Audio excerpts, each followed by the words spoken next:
BBC News with Sue Montgomery.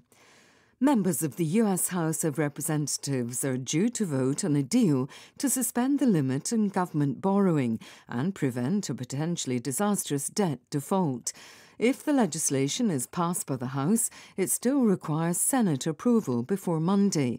The Democratic Congressman Steny Hoyer said lawmakers faced a stark choice. What today is about is whether we're going to hurt 330 million Americans, whether we're going to hurt the global economy.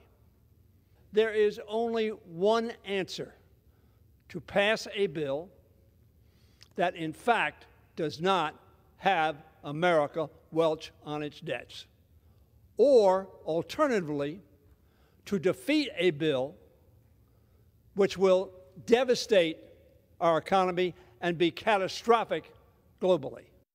US media reports say Donald Trump's former Vice President Mike Pence will officially join the race for the White House next week.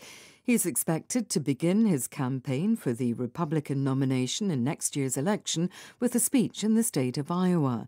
Mr. Pence has sought to distance himself from Mr. Trump since the storming of the Capitol building in Washington 2 years ago. The former president of Brazil, Fernando Collor de Mello, has been sentenced to nearly 9 years in jail for corruption and money laundering. He was found guilty of accepting bribes linked to the state-run oil firm Petrobras. Our Latin America regional editor, Phoebe Hobson, reports. The Supreme Court sentenced Mr. Collor to 8 years and 10 months behind bars. His conviction is part of the sprawling car wash investigation. It has led to charges against a large number of Brazilian politicians, officials and business leaders. Mr. Collor denies all the allegations, which are said to have taken place from 2010 to 2014 when he was senator. Now 73, Mr. Collor won't be jailed until any appeals have been heard. He was Brazil's first directly elected president after decades of military rule ended in the late 1980s. He stepped down following separate corruption allegations. The European Union and the United States say they expect to draft a voluntary code of conduct on artificial intelligence within weeks. The EU's tech chief, Margrethe Vestager, made the announcement at a news conference. Within the next weeks, we will advance a draft of an AI code of conduct, of course also taking industry input, taking input from independents, and then, of course, invite colleagues to sign up for the drafting in order to have very, very soon a final proposal for a code of conduct for industry to commit to voluntarily. World News from the BBC. Sources at 2 different Pakistani television outlets have told the BBC that they've been instructed by the authorities not to mention the former Prime Minister Imran Khan. Caroline Davies has more details.